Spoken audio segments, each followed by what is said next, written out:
Nihat Hüseynli. Sönməyən yoxluq. Heç vaxt özünü qarşındakı insanlardan yuxarı görmə. Düşün, məzarlıqda milyarder və milyonerlərin adları nə qədər çoxdur. Onlar dünyaya nə qədər mal-mülk gətirdilərsə də, nəhayət bir gün torpağa qarışdılar.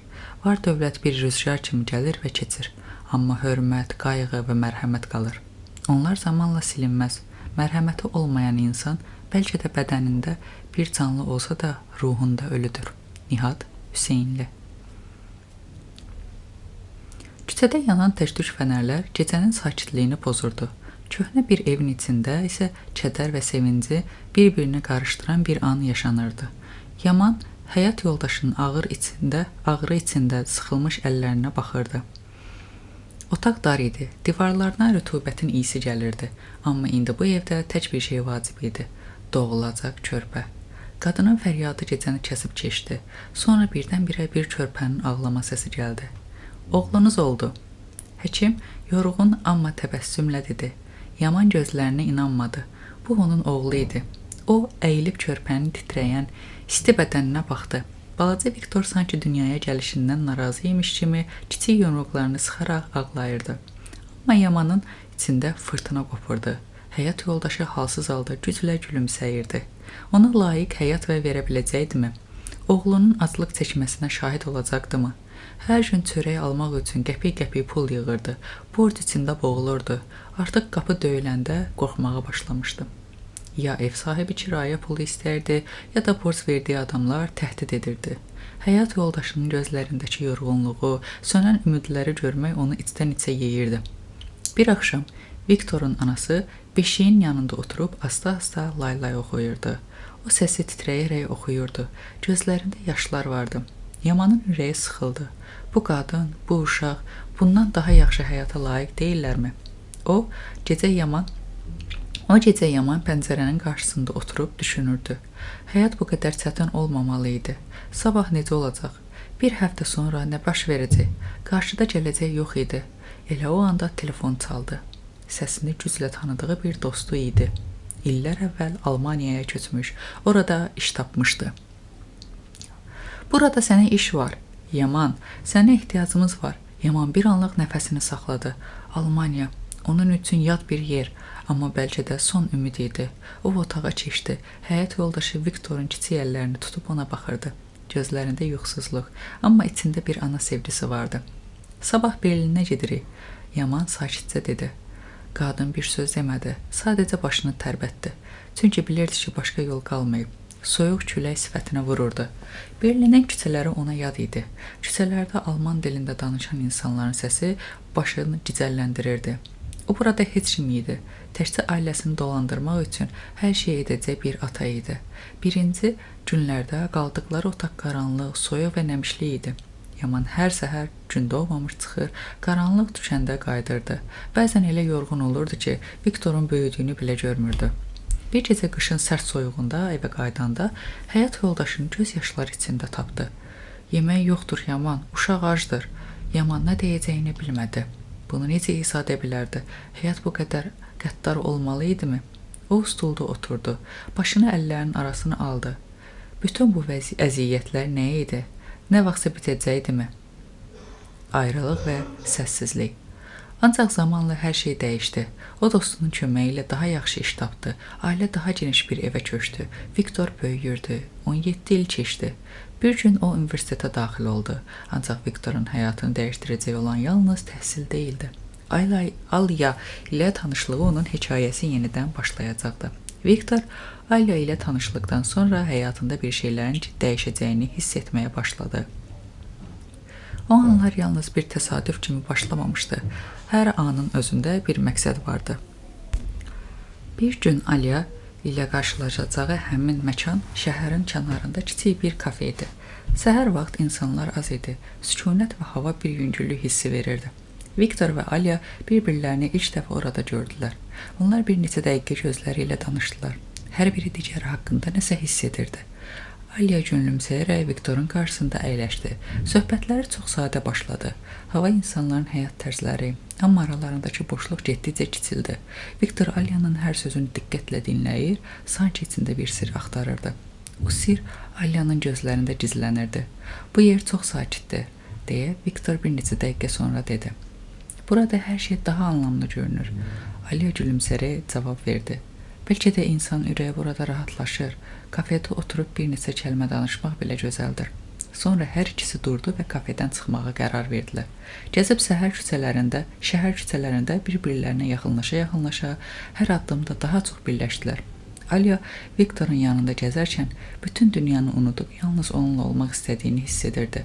Hər bir toxunuş, hər bir baxış onlar arasında məhəbbətin və səmimiyyətin yaranmasına səbəb olurdu. Bir küncdən keçdiklərində Viktor onu bir anda tutub gözlərinə baxaraq dedi: "Sizdən xoşum gəlir." Alya onun bu sözlərini gözləmədiyi halda içində böyük bir sükunət və həyəcan hiss etdi. Viktorun əlini sıxaraq cavab verdi: "Mənim də sizdən. Həmişə belə hiss edəcəyimə inanıram." Onlar daha çox danışdılar, ancaq sözlər arasında bir çox şeyləri artıq bilmədən də anlamağa başladılar. Hər bir gülüş, hər bir dərin baxış aralarındakı sevgini daha da böyüdürdü. Gəzinti müddətində onlar bir parkın ortasında dayanıb, Viktor yenə də Alyanın əllərini tutdu və onu özünə yaxınlaşdırdı. Bir neçə saniyə heç bir söz olmadan yalnız bir-birlərinin varlığını hiss etdilər. Nəhayət Viktor onu bir qədər özünə yaxın çəkdi. Gözləri bir-birinə qovuşdu və o an zaman sanki dayanmış kimi hiss olundu. Yavaşca, amma təbii bir şəkildə onların arasında öpüş başladı. Bu öpüş sadəcə bir sevgi ifadəsi deyildi. O hər an hər şey onlara aid idi. Hər şey doğru və yerli idi. Viktor Alya ilə bir-birlərinə daha da yaxınlaşdıqca onun içindəki sükunətin səbəbini daha çox hiss etməyə başlamışdı.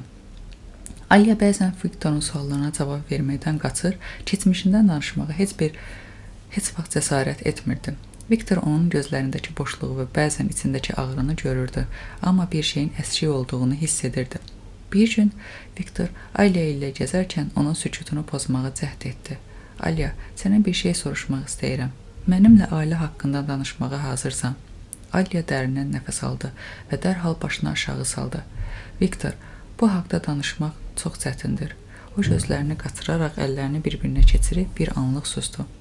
Viktorun istədiyi cavab verməyi istəsə də, sanki bir şey onu dayandırdı. Viktor Alyanın gözlərindəki kədər hiss edərək heç nə demədən yanına yaxınlaşdı. "Əgər hazırsansa, mən buradayam. Amma sənə deyirəm, Alya, hər şeyin vaxtı var." Alya Viktorun səmimi sözləri qarşısında bir anlıq sükut içində qaldı. O bir neçə saniyə boyunca gözlərini yumaraq ürəyindəki qarışıqlığı hiss edirdi. Nəhayət başını qaldırıb Viktorun gözlərinə baxdı və zəifcə dedi: "Bəzən sadəcə susmaq daha yaxşıdır." Viktor Alyanın içindəki səssizliyi anladığını hiss edirdi. Onu yaxınlaşaraq əllərini tutdu və yenə də sakitcə dedi: "Susmaq çətin olsa da, mənim üçün ən vacib sənin yanımda olmağındır. Amma mənimlə paylaşmağa qərar verdiyin zaman mən buradayam." Aylar keçir. Viktor və Alya arasındakı sevgi gözəl və dərin idi. Amma Viktor hələ də o qəmli, sıxılmış üzünü gizləyirdi. Bir neçə həftə əvvəl normal görünən Viktor artıq başqa biri olmuşdu. Hər dəfə evə qayıdarkən üzündəki qəm dolu ifadə daha da güclənirdi. Alya əvvəlki günlərdə olduğu kimi Viktorun içindəki boşluğu görməkdən qorxurdu. Amma bu dəfə onun gözlərində bir şey fərqli idi. Bu bir çöküşün başlanğıcı idi. Bir gün Viktor çox düşüncəli şəkildə evə gəldi. Alya dərhal diqqətini çəkdi və ona yaxınlaşdı. Amma Viktor sadəcə gülümsəyərək: "Heç nə, Alya, hər şey yaxşıdır, sadəcə bəzən həyat belə olur," dedi. Amma sözlərin ardında bir boşluq vardı. Alya Viktorun həyatında nələr baş verdiyini artıq hiss edirdi. Amma nə soruşsa, Viktor susırdı. Bir neçə gün sonra bir axşam Viktor birdən ona dedi: "Alyam, hər şey dağıldı. Ailəm məni tərk etdi. O qədər qarışıq bir vəziyyətdəyəm ki, nə qədər istəsəm də heç nəyi düzəldə bilmirəm." Viktorun sözlərində bir ağırlıq var idi. Amma daha da pis olan şey onun gözlərindəki dərindən gələn qorxu və ümidsizlik idi. Alya Viktorun ailəsindəki vəziyyətin çox ağır olduğunu hiss etdi. Amma o bu kədəri anlamadan duruşunu dəyişə bilmirdi.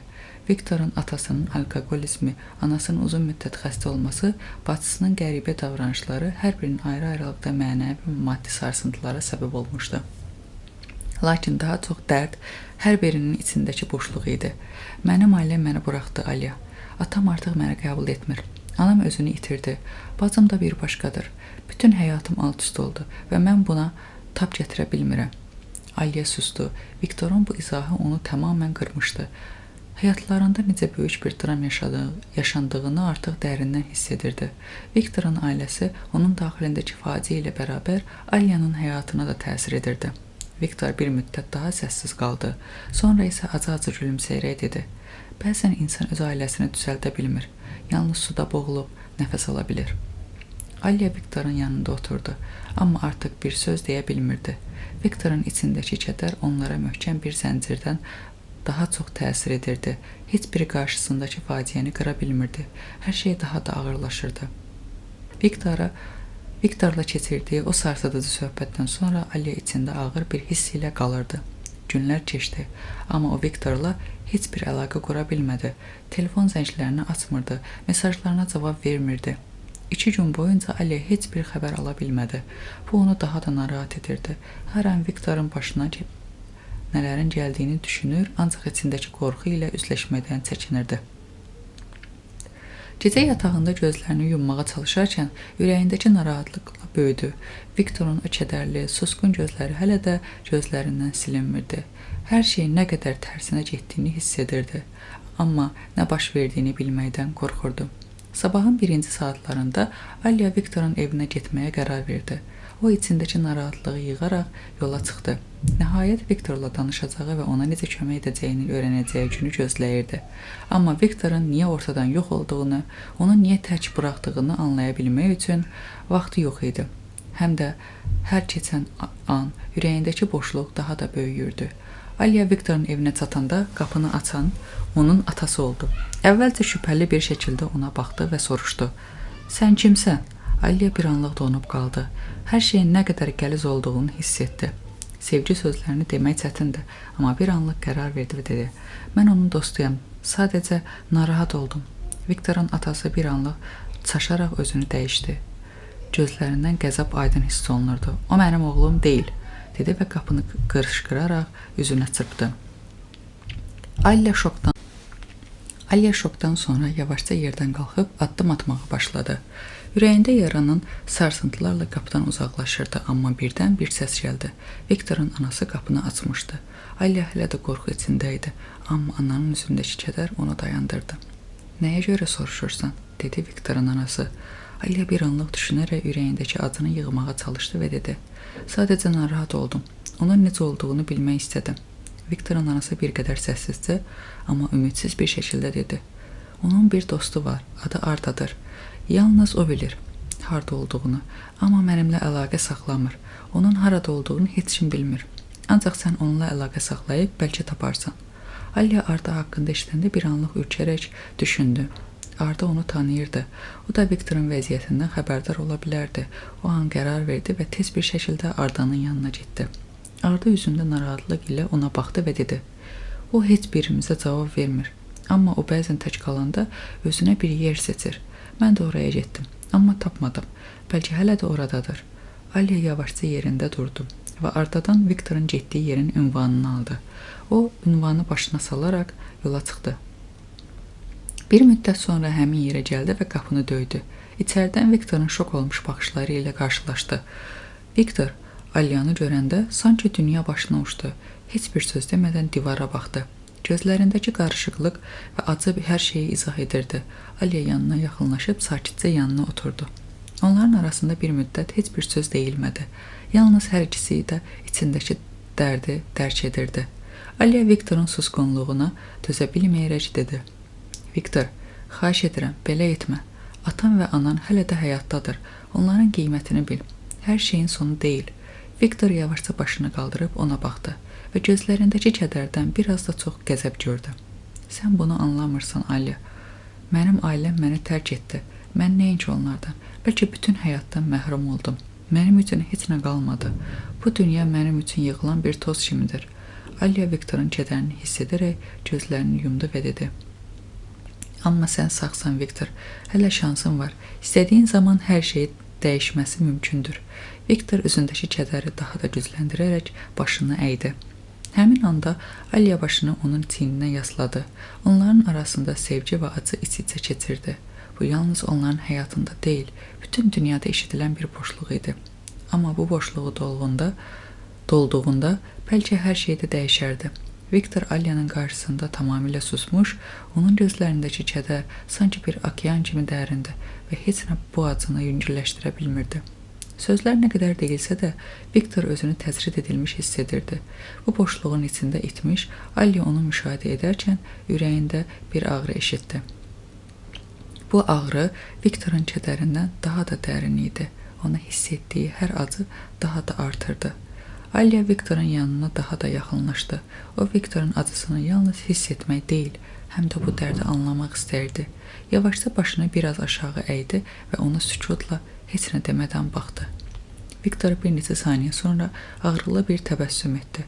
Amma bu gülümsəmə heç bir zaman keçmişdəki sadə və parlaq gülüşünə bənzəmirdi. Viktor bir neçə saniyə sonra sanki bir anda hər şeyin çökdüyünü hiss edərək sözlərini sərbəst buraxdı. Alya, mən heç bir şeyə layiq deyiləm. Mənim ailəm məni tərk etdi. Onlar mənimlə deyildilər. Heç bir zaman yanımda olmadılar. Mənim atam alkoqol ilə mübarizə aparır. Anam xəstə. Bacım başqa biri oldu. Mənim bütün həyatım çökmüş vəziyyətdədir. Bu boşluğu necə dolduracağımı heç bilmədim. Alya Viktorun kədərini daha dərindən hiss edərək üzündəki kədəri gizlətməyə çalışdı. Bir anlıq onu qucaqlamaq istədi, amma bilirdi ki, bu Viktorun ağrısını azaltmazdı. Hər şeyin bir səbəbi vardı, amma o səbəbləri anlamadan heç bir şey düzgün ola bilməzdi. Viktor gözlərini aşağı salaraq nəhayət başını əydi. O, içindəki ağrını daha da dərindən hiss edirdi. Gözlərindəki boşluq o qədər böyük idi ki, heç bir söz onu doldura bilməzdi. Alya Viktorun bu üç dünyasına sükutla baxaraq ona yaxınlaşdı və çox sadə bir şəkildə bir nəfəs aldı.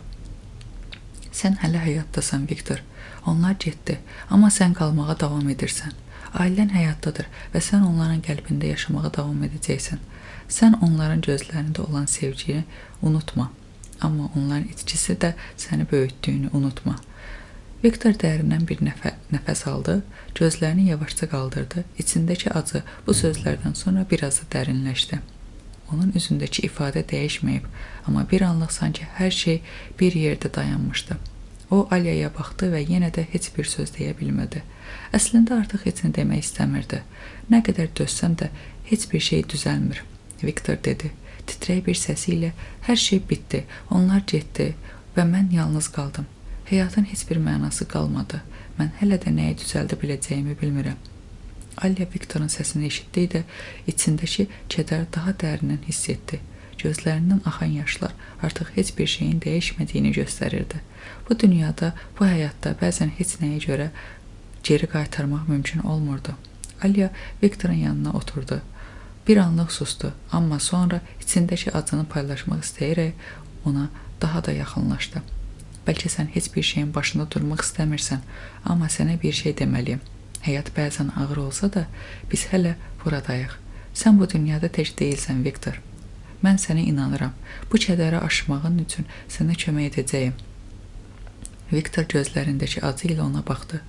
Alyanın sözləri içindəki boşluğu heç tamamlamırdı. Amma onun varlığı Viktor üçün biraz da olsun yüngülləşməyə səbəb oldu. O an ikisi də bir-birinin gözlərindəki dərdi hiss edərək susmağa davam etdilər. Bu sakitlik əslində hər şeydən daha çox danışırdı. Viktor bir anlıq sustu, sonra üzündəki acı ifadə daha da dərinləşdi. Onun səsi əvvəlkindən də daha titrək, amma daha sərt idi. Alya, sən hələ də ailəndən danışmaq istəmirsən? Mənim ailəm? Mənə nə olacaq? Bütün bu ağrıları başa düşmədiyini hiss edirəm. Sənin ailən hələ də həyatdadır. Təkcə sənə gözləyir. Mənim isə heç kimim qalmadı. Mənim ailəm mənimlə heç vaxt olmayıbdı. Sən heç ailən barədə danışmırsan. Bəs niyə mənim bu kədərimi anlamırsan? Mənim ağrılarım sənə necə təsir etməz? Bu qədər acı necə keçə bilməz? Alya Viktorun bu sözlərindən dərindən sarsıldı. İçində bir şeylər qırıldı. Bir zamanlar ona çox normal və asan gələn həyat indi gözlərində daha da çətin görünməyə başlamışdı. Bəlkə də Viktorun danışdıqları onu daha yaxşı anlamağa gətirib çıxaracaqdı. Amma bu acını bölüşmək üçün öz içindəki ağrını unuda bilmirdi. Alya dərindən nəfəs alaraq gözlərini Viktorun üzünə dikdi. Bir anlıq nə deməli olduğunu bilmədi. Amma sonra sanki sözlər özü onu tapdı. Onun həyatına dair bir anı Viktorla paylaşmağa qərar verdi. Amma bu onun üçün o qədər ağır idi, sanki hər bir kəlmə bir yük kimi üstündə qalırdı. Kaş, Viktor, kaş mənim ailəm də sənin üçün yerində olsaydı, həm də sənə bu qədər kədər yüküm olmasaydı. Amma mənim ailəm də bir zamanlar mənim üçün hər şey idi. Anam, atam, onlar mənim həyatımın mənası idilər. Bir gün qəza oldu. Həyatımın heç vaxt keçməyən günü. Bir avtomobil qəzası, bir anlıq və mən hər şeyimi itirdim. Bu kədər mənim içimdə bir boşluq yaratdı. Heç bir şey əhəmiyyətli deyildi. Heç nə mənim üçün önəmli deyildi. Mənim dünyam alt-üst oldu, Viktor. Amma heç vaxt sənə demədim. Sənə izah etmədim. Çünki bu ağrının içində yaşamaq, onu başqa birinin gözü ilə paylaşmaq çox çətindir. Viktor gözlərini sıxaraq başını yavaşca əydi. O Alyanın içindəki kədəri eşitdi. Amma bu kədər ona yüngüllük gətirmirdi. Hətta daha da ağırlaşdırırdı. Alyanın özü haqqında danışması öz daxilindəki boşluğu daha da dərinləşdirirdi. Hər sözü, hər kəlməsi Viktorun ruhunu daha da qırırdı. Alya davam etdi, amma artıq səsi biraz zəifləmişdi. Bəzən həyat bizə elə dərslər verir ki, onları heç vaxt unuda bilmirsən. Amma sən, Viktor, heç düşünmə ki, tək qalacaqsan. Bəzən qara buludların içindən çıxan bir günəş bizə həyatın nə qədər qiymətli olduğunu göstərir. Mənim ailəm də bir zamanlar mənim dünyam idi. Amma onların yoxluğu mənə həyatın nə olduğumu öyrətdi. Mənə ağrı verməyən şeylər artıq heç bir əhəmiyyəti daşımır. Mənim içimdəki boşluğu yalnız sevdiklərim anlayır. Amma onlar artıq yoxdur. Amma sənin bu ağrını bölüşmək, sənə biraz da olsun nəsə vermək istəyirəm. Bəlkə də mənim həyatımın acısı səninkini anlamağa kömək edər. Viktor Alyaya baxdı, amma gözlərindəki boşluq yenə də oradaydı. O bir anlıq sanki nə qədər izah etsə də heç bir şey dəyişməyəcəkmiş kimi hiss edirdi. Gözlərindəki ümid yavaşca sönürdü, amma içindəki acı daha da dərinə gedirdi. Həyat mənim üçün sadəcə bir yük oldu. Mənim ailəm məni heç vaxt sevmədi. Mənə heç vaxt sığınacaq olmadı. Mənim arxamda heç kim qalmadı. Mənim içimdə bir boşluq var və onu heç kim doldura bilmir. Mənim üçün heç bir şeyin mənası yoxdur. Alya Viktorun sözlərindən sonra dərin bir nəfəs aldı, amma bir söz deyə bilmədi. Onun gözlərindəki kədər hər şeydən daha güclü idi. Onlar bir-birinə baxdılar, amma heç bir söz artıq bu ağrını silə bilməzdi. Həyatlar bir-birinin ağrısını hiss edirdi, amma heç bir şey onların acısını bitirə bilməzdi. Bu acı bəlkə də əbədi qalacaqdı Alya. Viktorun dəstəyini hiss edərkən birdən içindəki ağrı daha da dərinləşdi. Onun gözləri həyatını dəyişdirən o faciəvi hadisəni yenə də yaşadı. İçindəki kədər heç zaman keçməyən bir yara kimi açıldı. Viktorun əlini tutarkən sözləri boğazında ilişdi, amma yenə də ağlamağa başladı. Atam, anam, onlar mənim hər şeyim idi, deyə pıçıldadı. Ağlaması daha da güclənərək, bir anlıq hər şeyimi itirdim. O gün, o qəza mənim dünya görüşümü dəyişdirdi. Həyatımın heç vaxt unutmadığım bir gün oldu. O gün bütün həyatım birdən dağıldı, amma sən heç vaxt mənim içimdəki boşluğu hiss etmədin. Viktor onun gözlərindəki ağrını görüb, o anın gücünə qarşı durmağa çalışdı. Amma nə qədər cəhd etsə də Alyanın kədəri onu da bürüdü. O bir zamanlar özünü dünyadan kənarda hiss edən Viktor indi Alyanın kədərinə görə sanki daha da zəifləyirdi.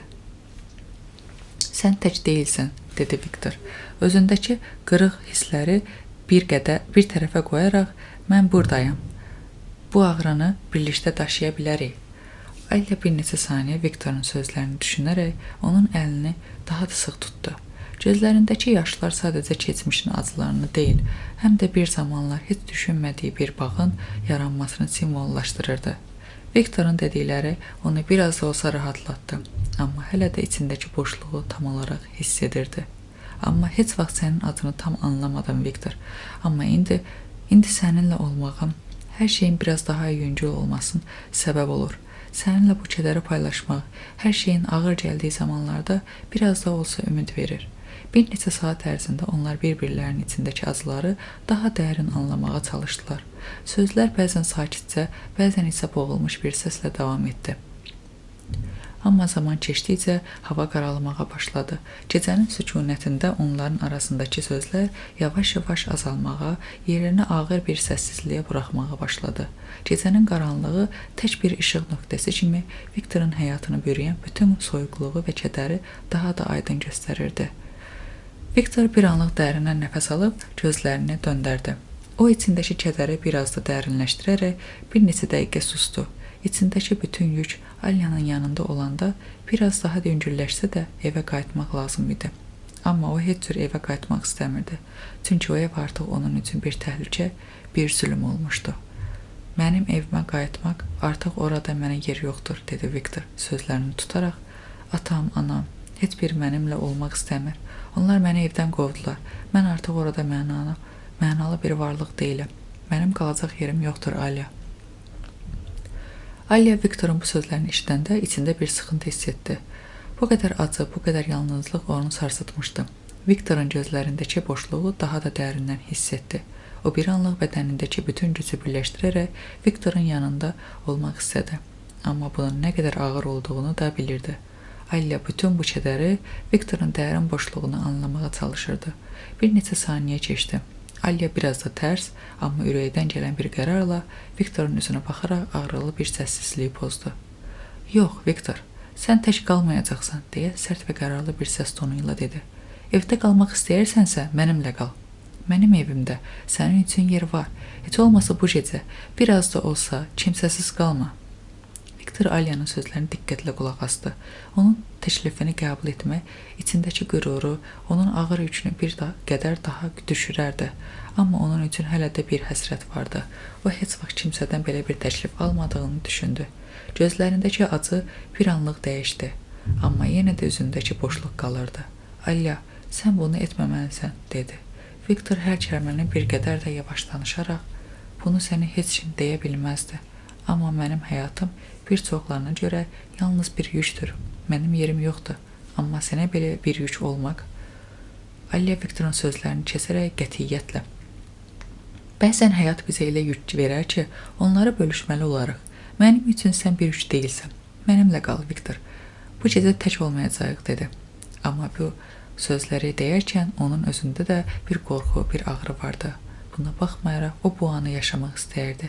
Hər şeyin ağır olduğu bu anı biraz olsa Viktorla bölüşmək istəyirdi.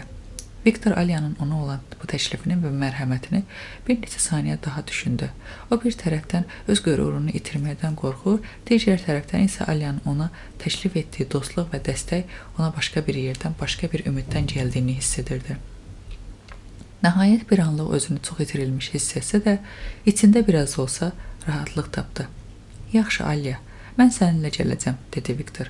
Bu dəfə səsini biraz daha yavaşladıraraq, mən səni tək qoymaram. Alya ilə Viktor evə gəldikdən sonra uzun bir sükunət içində keçirdikləri zamanın yükü hələ də onları buraxmırdı. Gecə qaralmışdı və bütün evin içi hüzünlə dolmuşdu. Hər şey səssiz idi. Yalnız çölün sərin havası pəncərədən içəri sızaraq qaranlığı daha da gücləndirirdi. Viktor Alyanın təklifindən sonra biraz rahatlamış, amma hələ də içindəki boşluğu hiss edirdi. Alya mətbəxə gedərək viski şüşəsini çıxartdı və Viktorun yanına qayıdaraq ona tərəf uzatdı. Bəlkə də bir neçə qurtum bizim ağırlığımızı yüngülləşdirər, dedi. Səssizcə, onun gözlərində biraz qəm vardı. Amma bu şərabdan və viskidən çox ikisinin də ruhlarını bürüyən dərd və hüzün idi. Viktor uzun bir müddət heç nə demədən şüşəyə baxaraq dərindən bir nəfəs aldı. O artıq səhərə qədər içmək istəyirdi. İçindəki kədəri biraz da olsa boğmaq, ağrıları unutmaq üçün bu an içindəki ağrılıq və susqunluq ona təklif edilən hər şeyi qəbul etməyə vadar edirdi. Bunu qəbul etdim, Alya, dedi Viktor, nəhayət şüşəni götürərək. Əslində çox şey hiss edirəm, amma heç nəyi açıb danışa bilmirəm, dedi. Alya Viktorun bu sözlərini eşidəndə gözlərini bir anlıq yumdu. Onun bu səmimi sözləri Alyanın içindəki ağrını daha da gücləndirdi. Ancaq bu ağrı artıq onu sıxıntı vermirdi. Əksinə, Viktorun içindəki boşluğu biraz da olsa işıq salmağa çalışırdı. Birlikdə içək, Viktor. Hər şeyin ağrılı olduğu bu gecə yalnız bir neçə qurtumla daha az acı içəcək. deyə Alya səssizcə dedi. Şüşəni Viktorun qabağına qoyaraq, onlar viski içərkən hər bir qurtum içindəki dərdi, kədəri biraz da olsa özlərindən uzaqlaşdırmağa çalışırdı. Viktor Alyanın yanında biraz da olsa sanki heç bir şeyin, heç bir mənası olmadığını unutmuşdu. Onunla olan hər an sanki başqa bir dünyada yaşanırdı və heç bir ağrı, heç bir itki onları ayıra bilməzdi. Bir neçə qurtum sonra Viktor gözləri biraz da dumanlanmış, Alyanın gözlərində isə bir narahatlıq hissi var idi. Onlar bir-birinə yaxınlaşdılar, amma heç kim danışmırdı. Gözlərindəki boşluğu hiss edən Alya onu daha çox ağrı içində buraxmaq istəmirdi. Viktor başını Alyanın çiyninə əydi və sakitcə dedi. Sən mənə hər şeyin mənasını unutdurursan. Bu gecə səninlə olmaq mənə həyatımda biraz işıq verir. Amma bu işıq da biraz kədərlidir, bilirsənmi? Alya Viktorun bu sözlərini eşidərkən onun dərdini tam olaraq anlamasa da hiss edirdi. İçindəki boşluğu biraz da olsa doldurmaq istəyirdi.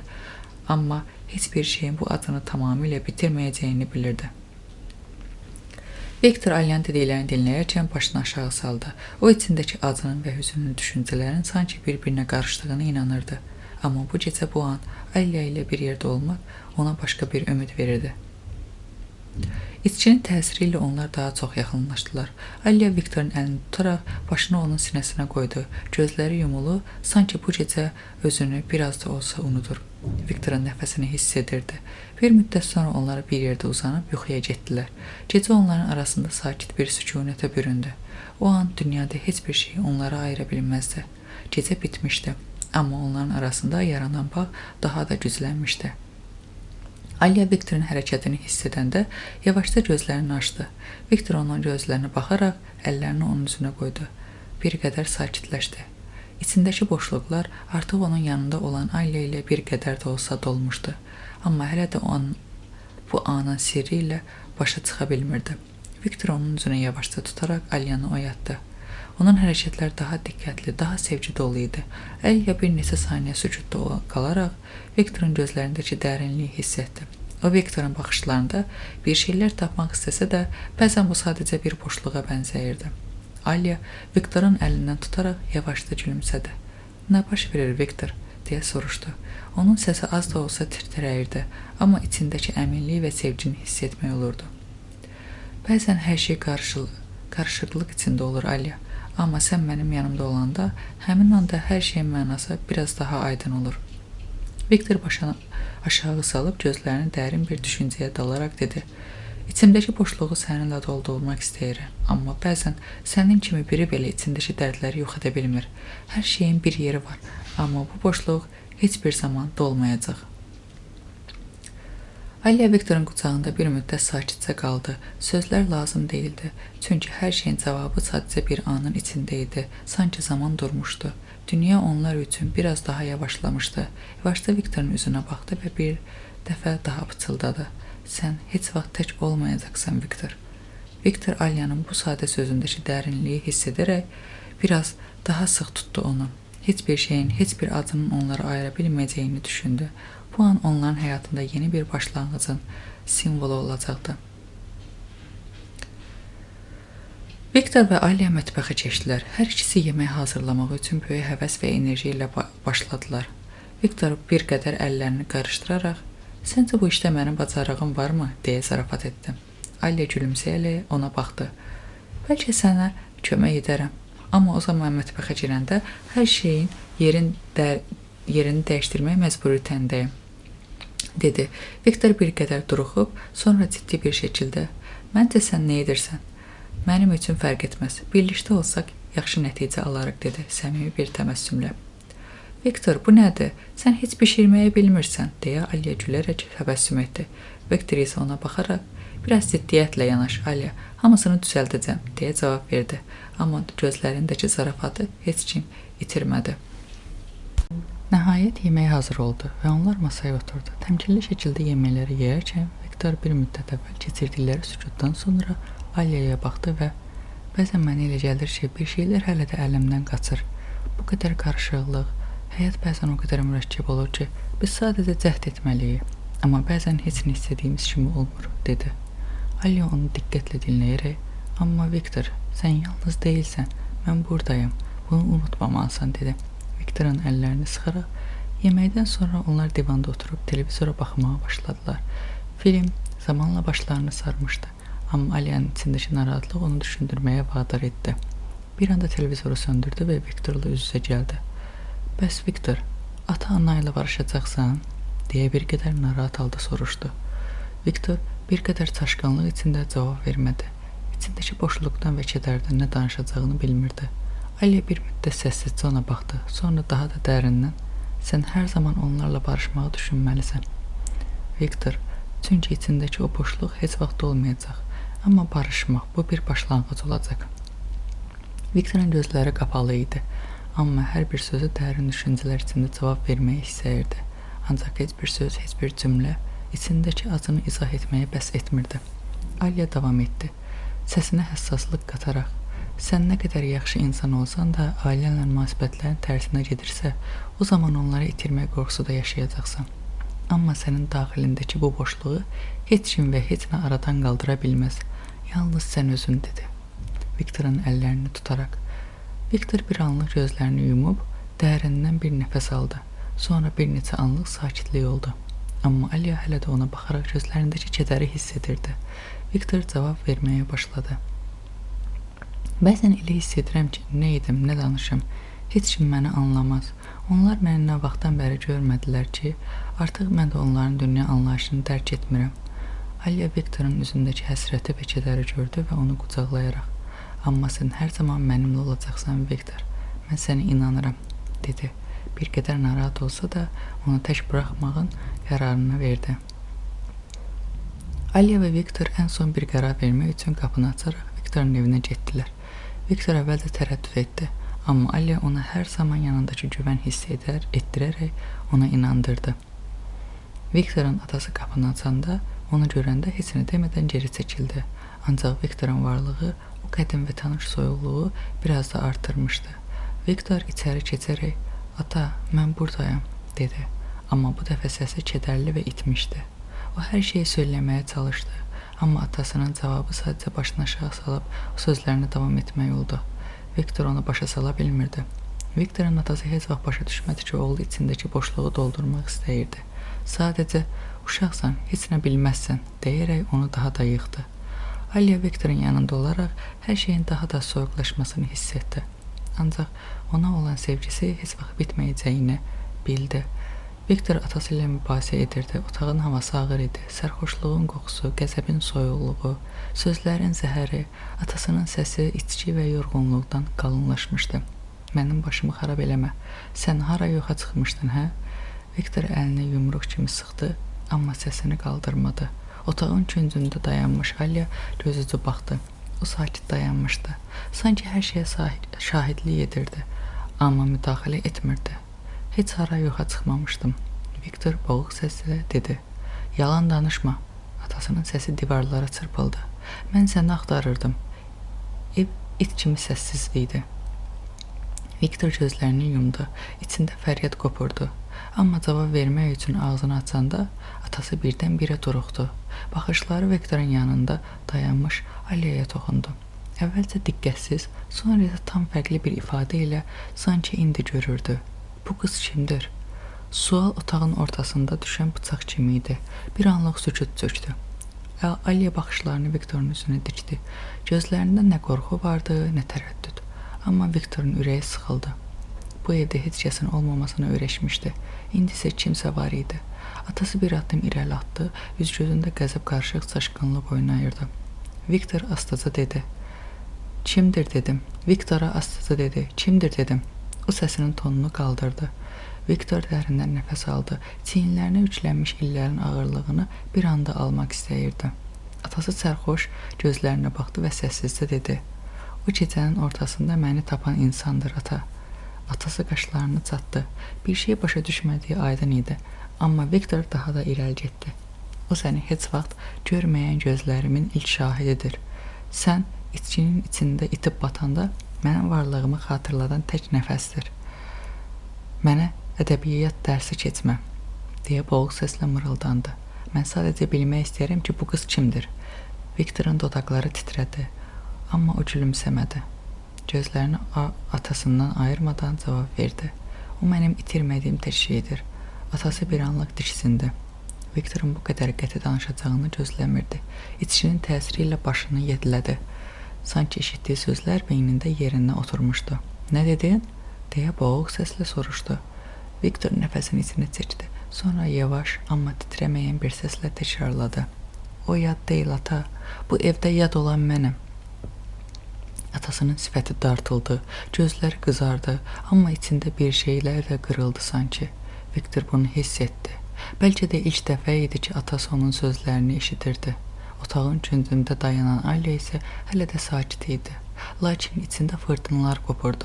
Viktorun səsindəki ağrını, susqunluğun altında gizlənən fəryadı hiss edirdi. Onun nələr çəkdiyini bilirdi. Amma indi bu evdə, bu adamın qarşısında Viktorun nə qədər tək olduğunu daha dərindən anlayırdı. Atası bir addım da atdı. Baxışlarını Alyanın üzünə dikdi. Onda kimdir? Deyə sərt səslə soruşdu. Bu qız sənin nəyindir, Viktor? Viktor bir anlıq susdu. Amma bu susqunluq tərəddüddən doğmurdu. Gözlərini Alyaya çevirdi. O gözlərdə bir inam vardı. Qorxusuz bir qəbul vardı. Sonra Viktor atasına baxdı və nəhayət boğazına düyünlənən sözləri sərbəst buraxdı. O mənim sevdiyim qadındır, ata. Atası dodaqlarını sıxdı. Bir şey demək istədi, amma deyə bilmədi. Viktor isə gözlərini ondan çəkmədi. Bu dəfə geri çəkilməyəcəkdi. Mənim üçün ilk dəfə bir evdən getmək deyil, qalmaq önəmlidir, deyə davam etdi. İlk dəfə birini itirməkdən yox, qorumaqdan qorxuram.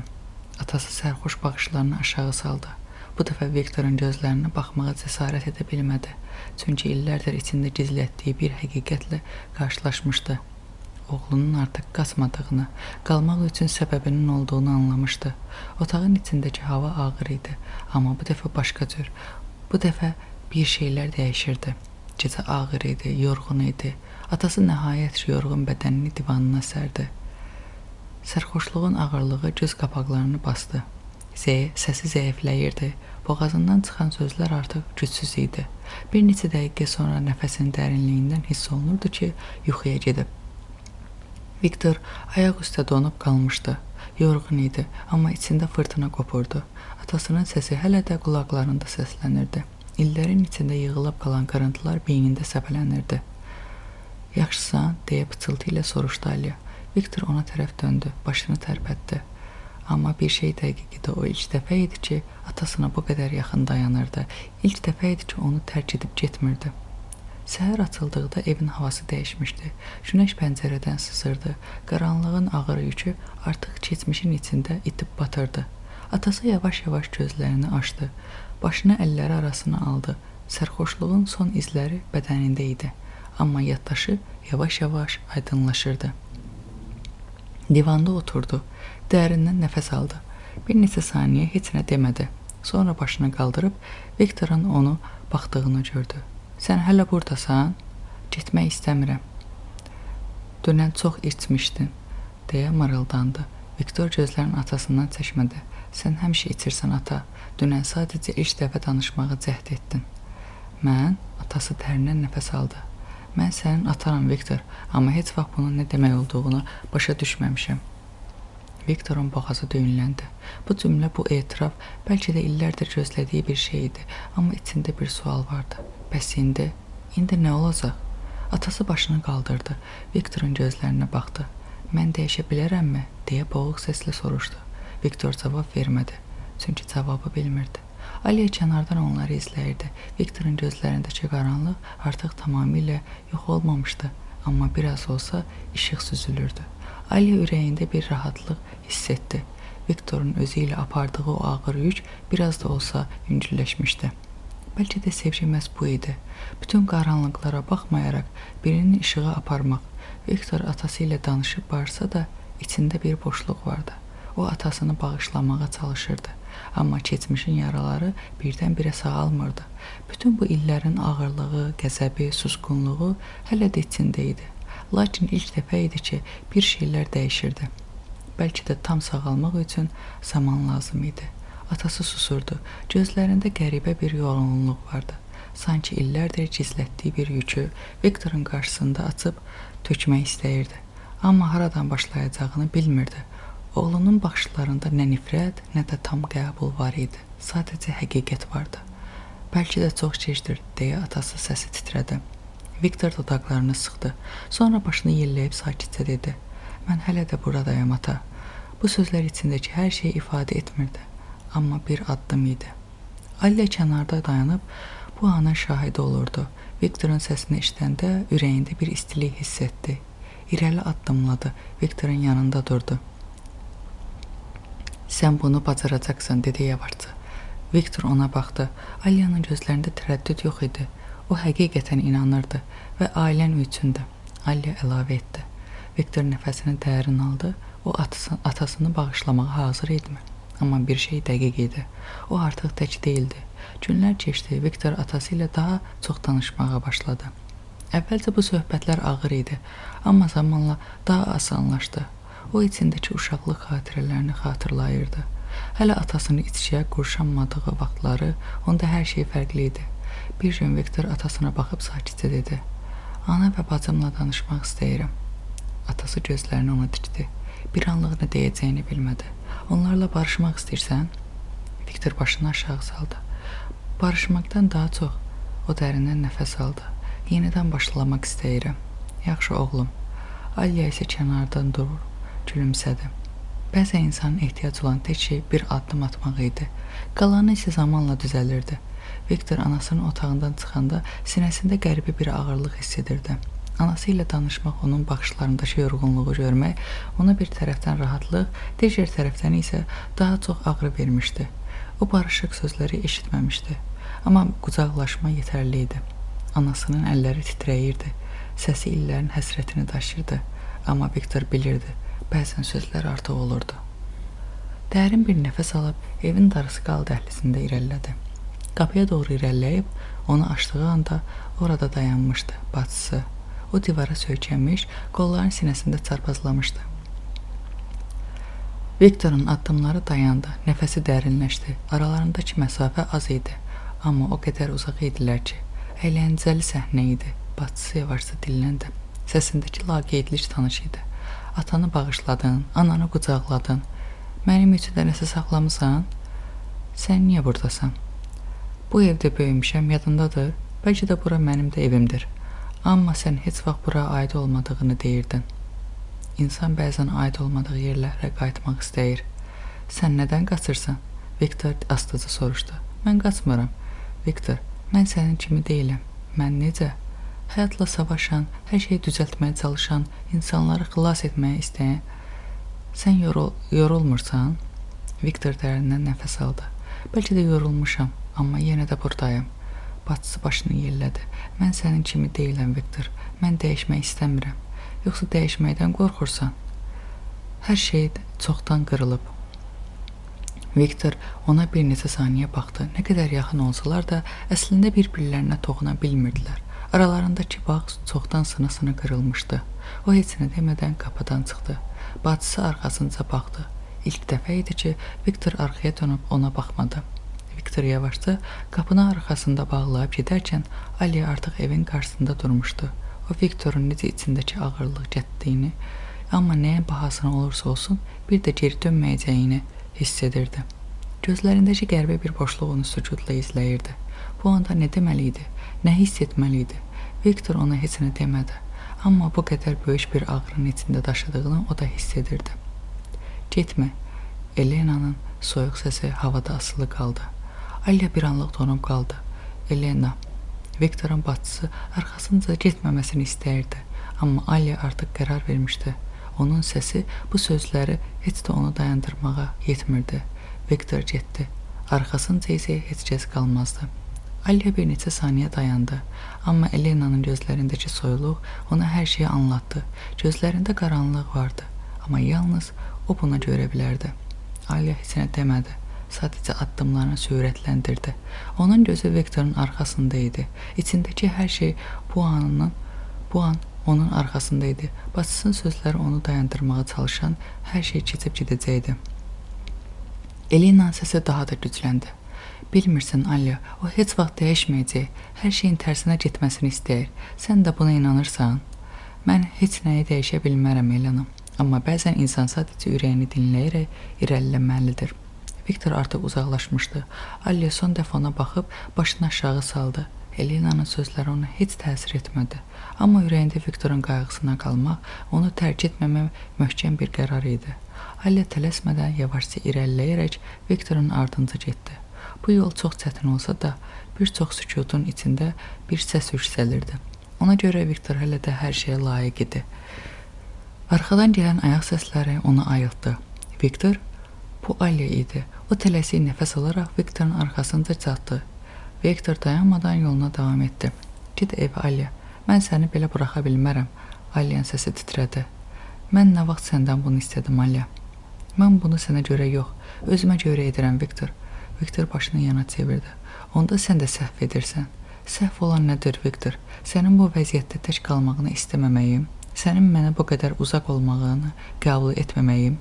Sən hələ də anlamırsan, elə deyilmi? Alya susdu. Mən indi özümü belə idarə edə bilmirəm. Mən sənin istədiyin insan deyiləm, Alya. Heç vaxt olmamışam. Mənim səndən istədiyim tək şey sənin yanımda olmağımdır, Viktor. Bəs mən bacarmasam, bəs mən səni yalnız incidirəmsə, Alya sərt səslə cavab verdi. Bəlkə də incidirsən, amma yenə də buradayam. Sükut. Alya yavaşca davam etdi. Məni uzaqlaşdırmağa çalışsan da, mən səndən əl çəkməyəcəm, Viktor. Bunu sənə görə deyil, özümə görə edirəm. Alya nəfəsini tutdu. Nəyi? Viktor buradan geri çəkildi. Səndən uzaqlaşmağı. Alyanın ürəyi sıxıldı. O başını aşağı salıb arxasını döndü və addımlarını sürətləndirdi. Alya onu saxlaya bilmədi. O sadəcə durub Viktorun uzaqlaşmasını izlədi. Bu ayrılıq değildi, amma artıq aralarına görünməz bir divar çəkilmişdi. Viktor addımlarını sürətləndirib qaranlıq küçədə yox oldu. Bu onların ilk soyuqluğu değildi, amma bu dəfə nəsə fərqli idi. Bu dəfə Viktorun səsində qəribə bir uzaqlıq vardı. Sanki təkcə Alyadan yox, özündən də qaçırdı. Alya dərindən nəfəs aldı. O bilirdi ki, Viktor sadəcə ailəsi ilə barışmağa çalışırdı. O atasının sərxoş hallarına, anasının susqunluğuna, bacısının isə biysirici varlığına dözərək nə isə düzəltməyə çalışırdı. Amma alınmırdı. Bu dəfə də Elena ilə son dərəcə gərgin bir dava etmiş, ən axırda isə qapını çırpıb çıxmışdı. Amma bu dəfə fərqli olan tək şey ailəsi değildi. Bu dəfə Viktor qəzəbini özü ilə bərabər aparmamışdı. Bu dəfə o, ona Alyadan çıxmışdı. Axşamın qaranlığı şəhərin küçələrinə sükut kimi çökmüşdü. Viktor və dostları bir barda oturmuş, səssizcə içkilərini içirdilər. İçindəki fırtına hələ də yatmamışdı. Hər şey, ailəsi, bacısı, Alya ilə olan gərginlik, hamısı beynində bir-birinə qarışmışdı. İçdiyi hər qurtum içindəki qaranlığı az da olsa yüngülləşdirirdi. Amma bu sadəcə bir anlıq idi. Barın içi səs-küylə dolu idi. Kimsə gülürdü, kimsə masaya vururdu. Fonda isə gür səsli bir mahnı səslənirdi. Bu gecə hər şey boş, bu gecə dünya mənim üçün yox. Arda qışqıraraq mahnıya qoşuldu və stəkanı havaya qaldırdı. Viktor gözlərini yumub, dodaqlarını sıxdı. Kəs səsini Arda. Arda gülərək Viktorun çiynini toxundu. Ey, nə olub sənə? Əhvalını pozan nədir, qardaş? Viktor gözlərini açdı, baxışları soyuq və boş idi. Dedim, sakit ol. Amma Arda bunu ciddiyə almadı. Əksinə, daha da yüksək səslə oxumağa davam etdi. Dünya onsuz da dəyərsizdir. İçək, unutmaq üçün. Viktorun içində bir şey qırıldı. Bütün günün, bütün həyatının yığdığı qəzəb bir anın içinə partladı. Gözləri dumanlandı, nəfəsi sıxıldı. Ardanın gülən üzünə baxdı və ani bir hərəkətlə heç düşünmədən yumruğuna sıxdı və sərt şəkildə onun sifətinə endirdi.